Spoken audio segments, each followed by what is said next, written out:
వనపర్తి జిల్లాను అన్ని విధాల అభివృద్ధి చేస్తామన్నారు మంత్రి వాకిటి శ్రీహరి. అమరచింత పట్టణాన్ని అన్ని సౌకర్యాలతో తీర్చిదిద్దుతామన్నారు. అమరచింత మండలంలో లబ్ధిదారులకు కళ్యాణ లక్ష్మి, షాదీ ముబారక్ చెక్కులను అందజేశారు మంత్రి.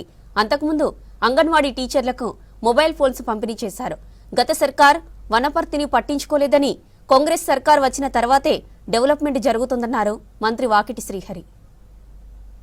సంబంధించి మరి గతంలో నాకు ఓటు హక్కు కల్పించుకున్న అంబేద్కర్ గారు ఇచ్చిన రాజ్యాంగం ప్రకారంగా ఎక్స్ అఫిషియో ఓటుని అమర్చింతకు పెట్టుకోవడం జరిగింది. మొన్న మున్సిపల్ ఎన్నికల్లో కూడా ఓటు వేయడం జరిగింది. ఈరోజు కోఆప్షన్ ఎన్నికల్లో కూడా 2 నిమిషాలు లేట్ రావడం అనేది ఒక చిన్న కారణం. ఏంటంటే నిమ్స్ ఆసుపత్రిలో పేషెంట్లకు ఎల్ఓసీలు ఇవ్వడానికి వాళ్ళు వస్తున్నందుకు ఆగడం జరిగింది. దశాబ్దాలు వెనుకబడ్డ గతంలో మాట్లాడే పరిస్థితి లేకుంటుండే ఈరోజు అమర్చింత ఎన్నో రకాలుగా ముందుకు తీసుకుపోవాలనే ప్రయత్నం చేస్తూ ఉన్నాం.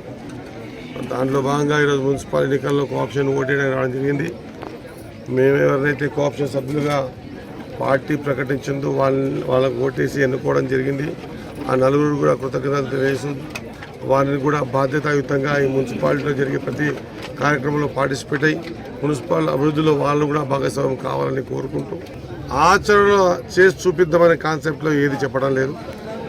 సమయం వచ్చినప్పుడు సరైన వేదిక మీద 2023 డిసెంబర్ 9 కంటే ముందు అమర్చింత ఏముండే, ఏమైంది, ఏం కోల్పోయింది, 2023 డిసెంబర్ తర్వాత అమర్చింత ఏం లబ్ధి చేకూరింది, ఎంత మార్పు వచ్చిందో నిర్భయంగా ఏ వేదిక మీదైనా కూడా చెప్పేందుకు సిద్ధంగా ఉన్నామన్నమాట మరొకసారి గుర్తు చేస్తూ ఈరోజు ఇందిరమ్మ ఇళ్ళ గృహోపేషలు కానీ లేకుంటే కళ్యాణ్లకు చదువు చెక్కులు కానీ మా అంగన్వాడీ టీచర్లకు సెల్ ఫోన్లు ఇవ్వడం కానీ ఈ కార్యక్రమంలో పార్టిసిపేట్